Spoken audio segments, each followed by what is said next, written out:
With the celebration of his first Mass at the Archbasilica of St. John Lateran, Mater Ecclesia, Mother of all Churches, Pope Leo XIV took possession of the seat of the Bishop of Rome. It's from here that the pontiff governs not just the Diocese of Rome, but the Universal Church. Thank you for walking together. Let us all walk together. Always count on me as a Christian with you and a bishop for you. Thank you all. One of the first moments of the pontificate of every pope is visiting the 4 major papal basilicas in Rome, a tradition that has continued since 1295, during the reign of Boniface VIII. Technically, the taking possessions is only one, that of St. John Lateran, where the Bishop of Rome goes to take his cathedra. At that moment, there is the fullness of the papal function, and the other presences in the basilicas are simply papal presences of initiation of the pontificate. St. John Lateran's, St. Peter's in the Vatican, St. Mary Major's, and St. Paul's outside the walls. All of them hold a special status within the Church.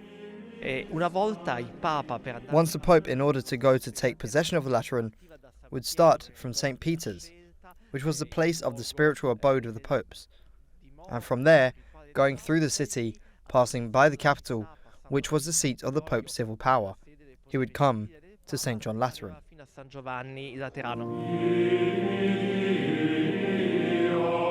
Each basilica has its special role in the Church. St. Peter's and St. Paul's outside the walls are sepulchral basilicas, where the remains of the 2 apostles, Peter and Paul, are deposited.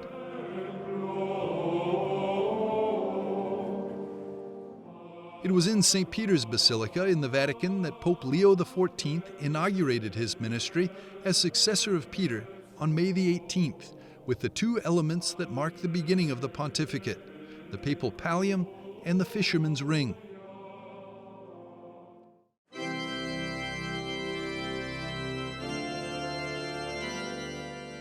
Two days later, Pope Leo visited St. Paul's outside the walls.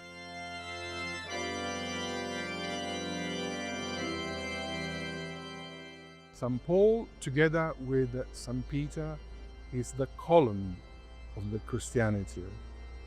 He's the one where Jesus Christ founded his church together with Peter. Peter is the rock, and Paul is the defensor of the world. He's the one who went around the world to spread the truth, which is the gospel. This is why this basilica, where his body is kept and taken care by us, the monks, is visited by the Pope.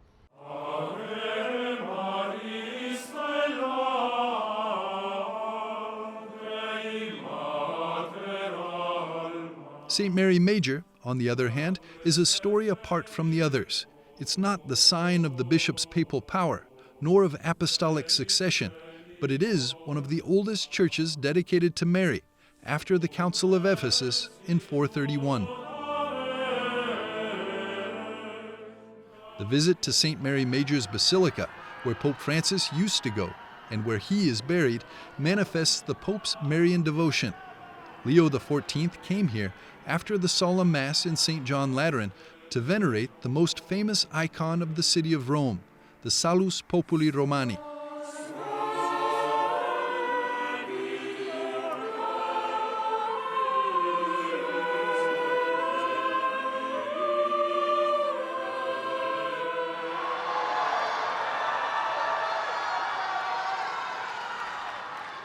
Chiediamo Dio per intercessione.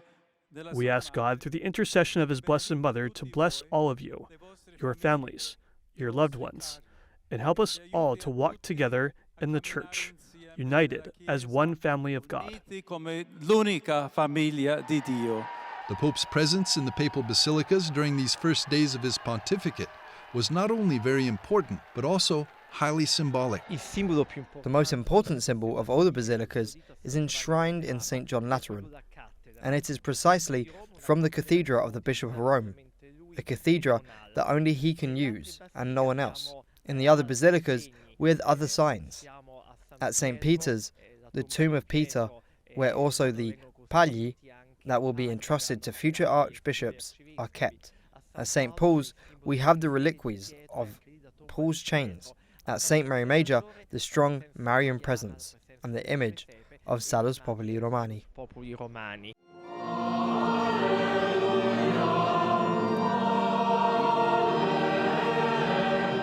The beginning of the pontificate of Pope Leo XIV comes at a unique time in the Church. It's the Jubilee year. Just once in history before, over 300 years ago, we had a similar coincidence when in the holy year of 1700, Pope Innocent XII passed away and another pope, Clement XI, was elected. The Jubilee went on anyway, because we draw on the deposit of the Church, the deposit of grace, the merits of Christ and the saints, and Jubilee goes on. We had few proof of it during the time of the sede vacante.